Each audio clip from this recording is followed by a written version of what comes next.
ទិញភ្លាមកាន់សល់ចូលស្នាក់នៅបានភ្លាមជាមួយនឹងគម្រោង The ML Villa ដែលមានទីតាំងគម្រោងនៅក្នុងខណ្ឌដង្កោរាជធានីភ្នំពេញថ្ងៃនេះនាងខ្ញុំមកបង្ហាញជូនបងទាំងអស់គ្នាមកទស្សនាជាមួយនឹងប្រភេទមួយផ្ទះ Villa តូលជាប្រភេទផ្ទះកែងដែលមានទំហំដីធំទូលាយហើយសម្រាប់ប្រភេទមួយផ្ទះ Villa តូលនេះផងដែរមានទំហំផ្ទះរហូតដល់8 x 12 ម៉ែត្រមានរហូតដល់4បន្ទប់គេងនិង4បន្ទប់ទឹកទីតាំងល្អសំណងសងហើយជាមួយនឹងលក្ខខណ្ឌបង់ប្រាក់ងាយសូមអញ្ជើញរស់រាល់មើលទីតាំងគម្រោងផ្ទាល់ទាំងអស់គ្នា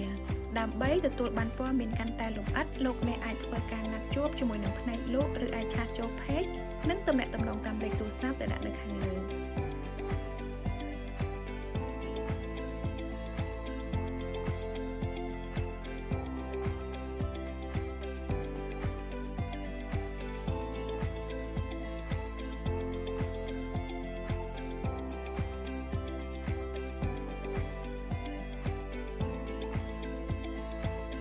បុរី ML ធ្វើឲ្យជីវិតកាន់តែមានសុភមង្គល